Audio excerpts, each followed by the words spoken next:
Graduate అమలు చేయాలని 11 demands తో వచ్చామండి. మేము 11 డిమాండ్స్ లో ఏమీ నెరవేరలేదు, కానీ మేము అన్ని నెరవేర్చేసామని చెప్తున్నారు.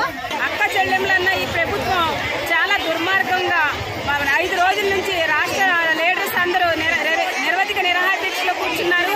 అయినా ఈ ప్రభుత్వానికి ఏమీ పట్టట్లేదు. 125 అడుగుల విగ్రహాన్ని ఆవిష్కరించారు, చాలా సంతోషం. మరి అంబేద్కర్ రాసింది రాజ్యాంగంలో అవి అన్ని తెలుసుకొని ముందు ఆవిష్కరించాలి తప్ప అందులో ఉన్న సారం మానేసి ఈ అక్క చెల్లెములన్న మహిళలందరినీ రోడ్డుకి ఈడ్చేశారు. మరి అంబేద్కర్ గారు మహిళా సాధికారిత అన్నారు, మహిళల్ని ఎలా గౌరవించాలో అంబేద్కర్ రాసిన రాజ్యాంగంలో ఉంది. మరి ఆ రాజ్యాంగంలో అన్ని చూడకుండా ఆవిష్కరిస్తే ఓట్లు వచ్చేస్తాయి అనుకుంటున్నారేమో ఈ జగన్మోహన్ రెడ్డి గారు. కానీ మేము సమ్మె చేస్తుంది 41వ రోజుకి చేరింది. గొంతెమ్మని కోరికలు ఏమి కాదు, కనీస వేతనం లేదా మీరు ఎన్నికల్లో హామీ ఇచ్చారు, తెలంగాణ కన్నా 1000 రూపాయలు హామీ చేస్తానని హామీ ఇచ్చారు. అలాగే సుప్రీంకోర్టు గ్రాడ్యుయేట్ అమలు చేయమంది 4 రాష్ట్రాల్లో ఆల్రెడీ అమలు అవుతుంది.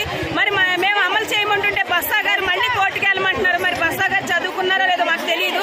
కోర్టు ఇచ్చిన ఆర్డరే మేము అడుగుతున్నాం.